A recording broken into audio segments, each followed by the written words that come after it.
Saint Thomas Aquinas, born in the 13th century, was a renowned Dominican friar, philosopher, and theologian who is considered one of the greatest medieval thinkers.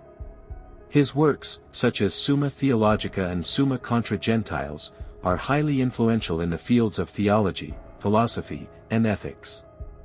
The following quote from Summa Contra Gentiles, written between 1259 and 1265, presents a critical analysis of the teachings of Muhammad, highlighting the perceived shortcomings and contradictions within his doctrine. Saint Thomas Aquinas questions the validity of Muhammad's promises of carnal pleasure, his lack of supernatural signs to prove his divine inspiration, and the nature of his followers. Through a detailed examination of Muhammad's teachings, Saint Thomas Aquinas challenges the credibility of Muhammad's doctrines and calls into question the validity of his followers' faith. Quote, "The point is clear in the case of Muhammad. He seduced the people by promises of carnal pleasure to which the concupiscence of the flesh goads us. His teaching also contained precepts that were in conformity with his promises, and he gave free rein to carnal pleasure. In all this, as is not unexpected, he was obeyed by carnal men. As for proofs of the truth of his doctrine, he brought forward only such as could be grasped by the natural ability of anyone with a very modest wisdom. Indeed, the truths that he taught he mingled with many fables and with doctrines of the greatest falsity.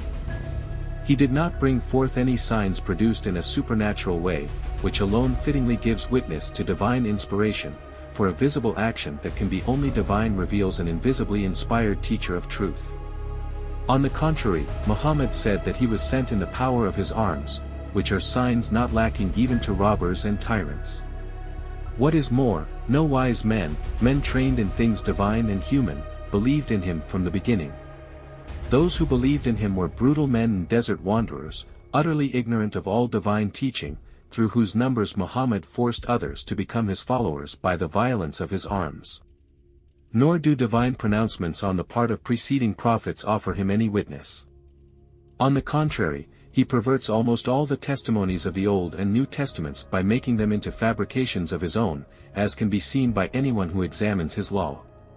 It was, therefore, a shrewd decision on his part to forbid his followers to read the Old and New Testaments, lest these books convict him of falsity. It is thus clear that those who place any faith in his words believe foolishly." End of quote. Summa Contra Gentiles, Book 1, Chapter 6.